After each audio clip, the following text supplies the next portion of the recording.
င်္ဂလာပါຫນွေဦးနရက်မှ2025ခုနှစ်ဇွန်လ9ရက်နေ့ညနေပိုင်းသတင်းများကိုစတင်အစီရင်ခံပါတော့မယ်ခင်ဗျာကျွန်တော်တောက်ကြပါ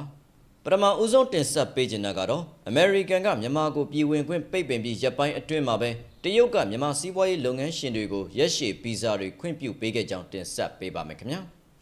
အမေရိကန်ကမြန်မာကိုပြည်ဝင်ခွင့်ပိတ်ပင်ပြီးရပ်ပိုင်းအတွင်းမှာပဲမြန်မာနိုင်ငံကစီးပွားရေးလုပ်ငန်းရှင်နဲ့မိသားစုတွေကိုရက်ရှည်နေနိုင်တဲ့ဗီဇာအမျိုးအစားတွေစီစစ်ခွင့်ပြုသွားမယ်လို့မြန်မာနိုင်ငံဆိုင်ရာတရုတ်တန်ယုံကသတင်းထုတ်ပြန်လိုက်ပါတယ်။မြန်မာစီးပွားရေးလုပ်ငန်းရှင်တွေသူတို့ရဲ့အိမ်အောင်ဘက်နဲ့သားသမီးတွေအတွက်အကြိမ်ကြိမ်ဝင်ထွက်သွားလာနိုင်တဲ့ multiple entry နဲ့9နှစ်အထိနေနိုင်တဲ့ဗီဇာရက်ပေါင်း180 6လနေထိုင်ခွင့်ရှိတဲ့ဗီဇာတွေကိုခွင့်ပြုပေးမှာဖြစ်ပါတယ်။ဒီဗီဇာအမျိုးအစားတွေကိုလာမယ့်ဇွန်လ9ရက်နေ့ကစပြီးခွင့်ပြုပေးမှာဖြစ်တယ်လို့တရုတ်တန်ယုံကထုတ်ပြန်ထားပြီးမန္တလေးကောင်စစ်ဝန်ချုပ်ရုံးကတော့ဝန်ဆောင်မှုတွေပြန်မရသေးဘူးလို့လည်းသိရှိရပါတယ်။တရုတ်နဲ့မြန်မာဟာနိုင်ငံတကာအပြောင်းအလဲတွေရဲ့စမ်းသပ်မှုတွေကိုရင်ဆိုင်ခဲ့ကြပြီးအပြန်အလှန်ဖေးမှကူညီနေတယ်လို့ဇွန်လ9ရက်နေ့မှာပြုလုပ်ခဲ့တဲ့မြန်မာတရုတ်နှစ်နိုင်ငံတပ်တမန်ဆက်ဆံရေးထူထောင်ခြင်း85နှစ်မြောက်အထိမ်းအမှတ်ပွဲမှာတရုတ်တန်အမတ်ကြီး Miss မာဂျာကပြောခဲ့ပါတယ်။ဒါ့အပြင်စစ်ကောင်စီကာကွယ်ရေးဝန်ကြီးဗိုလ်ချုပ်ကြီးမောင်မောင်အေးနဲ့မြန်မာနိုင်ငံဆိုင်ရာတရုတ်တန်အမတ်ကြီး Miss မာဂျာတို့ဟာဇွန်လ6ရက်နေ့မနက်ပိုင်းမှာတွေ့ဆုံခဲ့ကြပါတယ်။မြန်မာတရုတ်နိုင်ငံအကြားကာကွယ်ရေးဆိုင်ရာပူးပေါင်းဆောင်ရွက်တဲ့အခြေအနေတွေနှစ်နိုင်ငံနယ်စပ်တည်ငြိမ်ရေးနဲ့လုံခြုံရေးဆိုင်ရာကိစ္စရပ်တွေဆွေးနွေးခဲ့ကြပြီးအဲ့ဒီနေ့မှာပဲမြန်မာလုပ်ငန်းရှင်တွေကိုနှစ်ရှည်နေထိုင်ခွင့်ဗီဇာတွေထုတ်ပေးမယ်ကြောင်းထုတ်ပြန်လာတာဖြစ်ပါတယ်။ အမေရိကန်ရဲ့အမျိုးသားလုံခြုံရေးအတွက်ဆိုပြီးသမ္မတထရမ့်ကမြန်မာနိုင်ငံအပါအဝင်နိုင်ငံ12ခုကိုဇွန်လ4ရက်နေ့မှာတားမြစ်ခဲ့ပါတယ်ခင်ဗျာ။ဆက်လက်၍စစ်ကောင်စီကို ILO Article 33နဲ့အရေးယူမှုကြောင့်ပြည်သူလူထုကိုထိခိုက်ရန်မရှိဘဲမင်းအောင်လှိုင်မိသားစုစီးပွားရေးအပါအဝင်စစ်တပ်နဲ့ဆက်နွယ်တဲ့လုပ်ငန်းများလေရင်စီနဲ့နိုင်ငံခြားငွေစီးဆင်းမှုကိုအဓိကထားပြစ်မဲ့အရေးယူမယ်ဆိုတဲ့သတင်းကိုတင်ဆက်ပေးပါမယ်ခင်ဗျာအကြံဖတ်စစ်ကောင်စီကို ILO Article 33နဲ့အရေးယူရန်အပြည်ပြည်ဆိုင်ရာအလို့သမားအဖွဲ့ချုပ် ILO ညီလာခံကဆုံးဖြတ်မှုမှာမြန်မာပြည်သူများကိုထိခိုက်ရန်မရှိဘဲစစ်ကောင်စီနဲ့ပတ်သက်နေတဲ့လေရင်စီနဲ့နိုင်ငံခြားငွေစီးဆင်းမှုကိုအဓိကပြစ်မှတ်ထားအရေးယူရန်သာရှိကြောင်းမြန်မာနိုင်ငံလုံးဆိုင်ရာအလို့သမားသမဂ္ဂများအဖွဲ့ချုပ် CTUM ဥက္ကဋ္ဌဦးမောင်မောင်ကပြောဆိုပါတယ်ဇွန်လ9ရက်နေ့ဆွစ်ဇာလန်နိုင်ငံဂျနီဗာမြို့မှာပြုလုပ်ခဲ့တဲ့113ကြိမ်မြောက်အပြည်ပြည်ဆိုင်ရာအလို့သမားညီလာခံ ILC မှာလူငယ်များနဲ့အလို့သမားများကိုစစ်မှုထမ်းဥပဒေနဲ့အတင်းအဓမ္မစစ်ထဲသွတ်သွင်းပြီးအလို့သမားအခွင့်အရေးနဲ့လူအခွင့်အရေးချိုးဖောက်နေတဲ့မြန်မာစစ်ကောင်စီကို ILO Article 33အရပြင်းထန်တဲ့ဒဏ်ခတ်ပိတ်ဆို့အရေးယူရန်ဆုံးဖြတ်ခဲ့ခြင်းဖြစ်ပါတယ်။အဲဒီလိုဆုံးဖြတ်ချက်အပေါ်မှာမြန်မာပြည်သူလူထုကိုထိခိုက်စေတဲ့စီးပွားရေးပိတ်ဆို့မှုများရောက်ရှိလာမှာဖြစ်ပြီးILO ရဲ့အရေးယူမှုဟာမြန်မာပြည်သူများနဲ့အလုပ်သမားများကိုထိခိုက်စေမယ်ဆိုတဲ့ဝါဒဖြန့်မှုများကြေကြေပြန့်ပြန့်ထွက်ပေါ်လာနေကြောင်းအမှန်တကယ် ILO ရဲ့ဆုံးဖြတ်ချက်ကိုတေချာစွာဖတ်ရှုကြစေလိုကြောင်း ILO ဆုံးဖြတ်ချက်ကိုတေချာစွာမဖတ်ရှုပဲလူထုကိုထိခိုက်မယ်လို့ဆိုနေခြင်းမှာလက်ခံနိုင်စရာမရှိကြောင်းဦးမောင်မောင်ကရှင်းပြပါတယ်။ ILO ကပြောတာက relationship ကိုပြန်ပြီး review လုပ်ဖို့ရေးထားတယ်ဒါကတစ်ခုနောက်တစ်ခုက jet fuel လေယာဉ်စီနဲ့ပတ်သက်လို့ဆိုတာရေးထားပါတယ်ဂျက်လေယာဉ်ပြန်လောင်စာစီကိုပြန်ပြီးသုံးသပ်ဖို့ဆိုတဲ့ကိစ္စနောက်တစ်ခုက free flow of funds to the military လို့ရေးထားတယ်ဂျက်လေယာဉ်ပြန်လောင်စာစီဆိုတာကအဓိကကတော့ဘုံကျဲနေတဲ့လေယာဉ်ပြန်တွေကိုရပ်တန့်ဖို့ဆိုတာလူတိုင်းသိတာပေါ့နော်ဘုံကျဲနေတဲ့လေယာဉ်ပြန်ရပ်တန့်ဖို့ဆိုတာကကျွန်တော်တို့ရဲ့အခြေခံအလုပ်သမားတွေအပေါ်မှာဘယ်လိုတက်ရောက်မှုရှိမလဲဆိုတာတေချာရှင်းပြဖို့လိုတာပေါ့နော်ဟုတ်တယ်မလားစာကိုတိတိကျကျရေးထားတယ်နော်ကျွန်တော်တို့စာကိုရေးကြတဲ့ကဒီဟာကိုမူချမ်းလုပ်ကြတဲ့ကအဲ့ဒီအတန်တွေကိုကြားတဲ့အတွက်ကြောင့်တိတိကျကျရေးထားတာဂျက်လေယာဉ်ပြန်တိုက်လေယာဉ်ပြန်ရဲ့လောင်စာကိုပိတ်တာကလိုင်းတာယာအထည်ချုပ်လုပ်ငန်းကလူကိုဘလို့အကျိုးတက်ရောက်မှုရှိမလဲဆိုတာကျွန်တော်တို့ကိုရှင်းပြဖို့လိုတယ်ဒီအတိုင်းရမ်းဖြီးလို့တော့မရဘူးလို့ဦးမောင်မောင်ကဆိုပါတယ်တက္ကရာ2000ပြည့်နှစ်ကလည်း ILO ကမြန်မာစစ်တပ်ကို ILO Article 33နဲ့အရေးယူခဲ့ပြီးရင်းအချိန်ကအခြေအနေနဲ့ယခုအခြေအနေမှာမတူညီတော့ကြောင်းစစ်ကောင်စီထံကိုငွေကြေးစီးဆင်းမှုများကိုလည်းဖျက်တောက်ရန်အရေးယူဆောင်ရွက်မှာဖြစ်ကြောင်း၎င်းကဆက်လက်ပြောဆိုပါတယ်စစ်အုပ်စုစီကိုငွေကသွားနေတယ်ဗျာဘယ်ကနေသွားနေလဲကျွန်တော်တို့လိုက်ကြည့်မယ်ကြည့်ဖို့လိုတယ်လေကြီးစံဝယ်တဲ့ကိစ္စလေရင်ပြန်ဝယ်တဲ့ကိစ္စတင်ကားအတွက်အပိုပစ္စည်းတွေဝယ်တဲ့ကိစ္စတင်ကားအတွက်ကို spare parts ကမြန်မာပြည်မှာမထုတ်နိုင်ပါဘူးအဲ့ဒီကြီးတွေဝယ်တာတို့လေရင်ပြန်အတွက်အပိုပစ္စည်းဝယ်တာကိုအားလုံးဘယ်ကလာလဲနိုင်ငံခြားကလာတယ် နိုင်ငံခြားကလာတယ်ဆိုရင်အခုတက်တိငွေရေးကြေးရေးစီးဆင်းတာဖြစ်တဲ့အတွက်ကြောင့်ဒီငွေတွေဘယ်ကလာလဲကျွန်တော်တို့စမ်းစစ်ရမယ်စမ်းစစ်ပါမယ်စမ်းစစ်တာကလောက်ရမှာကဘာလို့လဲဆိုလို့ရှိရင်မင်းအွန်လိုင်းတာသမီသူတို့လုပ်တဲ့လုပ်ငန်းတွေစိုးဝင်တာသမီသူတို့လုပ်တဲ့လုပ်ငန်းတွေသူတို့ credit card ကိုပိတ်တာကလှိုင်သာယာကလူကဘယ်လိုအလုပ်ပြုတ်မလဲကျွန်တော်မသိဘူးခုနကပြောတဲ့ investment တွေကအကြီးကြီးတွေကသူတို့နဲ့လုပ်တဲ့ကိစ္စနောက်တစ်ခါဥပိုင် limited ကိစ္စဥပိုင် limited နဲ့လုပ်တဲ့အလုပ်တွေစစ်တပ်ကကင်တဲ့ဆက်သွယ်ရေးကုမ္ပဏီတွေဆိုလာကားတွေပိတ်တဲ့ကိစ္စအဲ့ဒီဟာတွေကိုပိတ်တာကလှိုင်သာယာကလူကလျှက်စစ်ကမဝယ်နိုင်သေးဘူးဗျမော်တော်စိုက်ကတောင်အနိုင်နိုင်ပဲအဲ့ဒီဟာတွေကိုလိုက်မှမို့လို့စာကိုအဲ့ဒီလိုရေးထားတာပါအခြေခံအလုသမားတက်ရောက်မှုရှိတယ်ဆိုတဲ့လူတွေကိုကျွန်တော်ကရှင်းပြစေခြင်းနဲ့ဘာကြောင့်ဂျက်လီရင်စီပိတ်တာလှိုင်သာယာကလူအလုပြုတ်မလဲဆိုတာကိုပြောတယ်လေပေါ့ဗျာ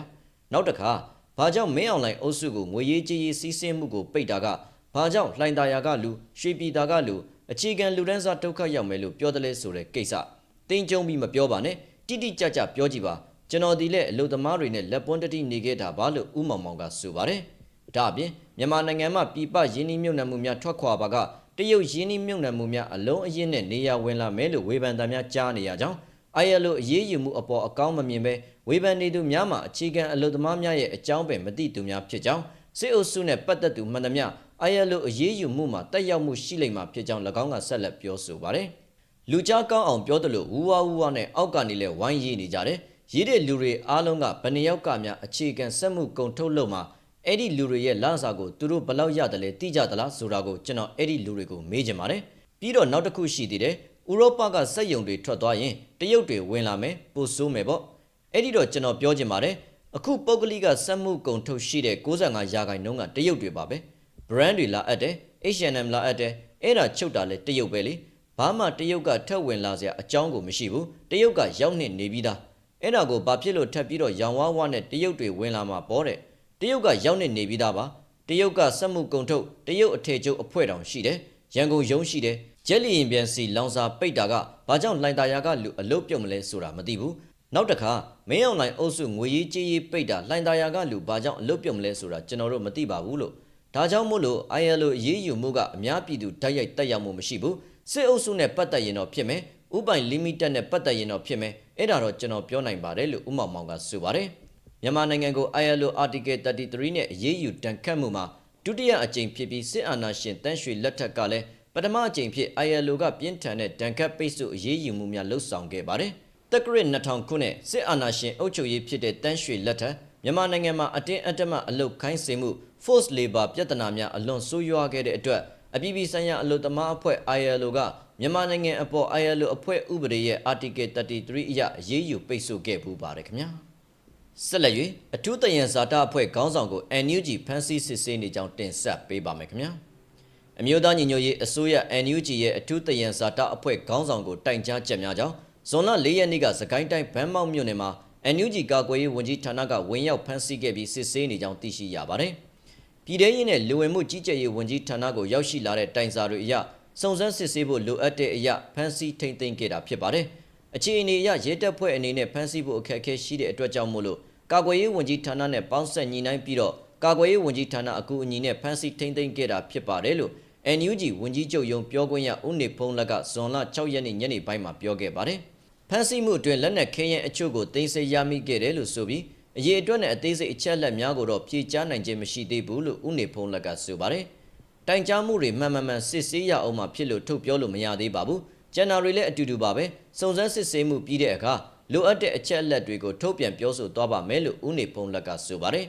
အဖွဲ့ခေါင်းဆောင်ဦးအာကအပါအဝင်ရုံးအဖွဲ့များကိုဖမ်းဆီးထိန်းသိမ်းထားခြင်းဖြစ်ပြီးအရေးအတွက်အတိအကျမသိရသေးကြောင်းတယံဇာတဝန်ကြီးဒေါက်တာတူးခေါင်ကပြောပါတယ်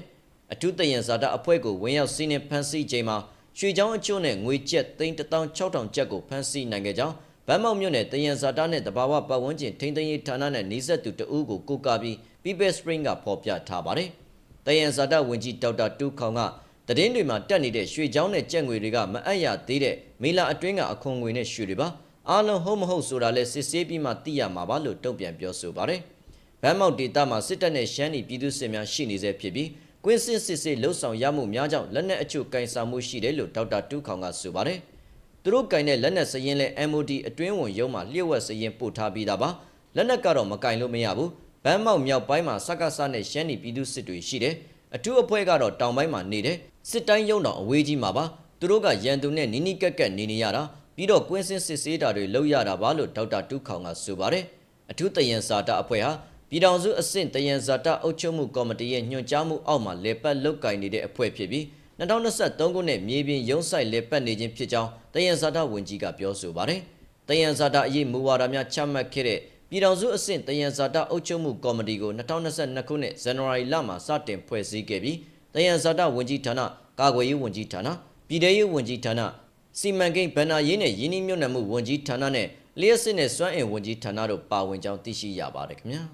ဟုတ်ကဲ့ပါခင်ဗျာအဆုံးထိကြည့်ရှုခဲ့ကြတဲ့အတွက်ကျေးဇူးတင်ရှိပါတယ်သတင်းကြည့်ရှုသူပြည်သူလူထုအပေါင်းစစ်မိတ်စာလက်မှအမြန်ဆုံးလွတ်မြောက်ပြီးနိုင်ငံတော်တစ်ကိုအမြန်ဆုံးတည်ဆောက်နိုင်ပါစေလို့ကျွန်တော်တို့ຫນွေဦးနရန်သတင်း channel မှာဆုတောင်းလိုက်ပါတယ်ခင်ဗျာ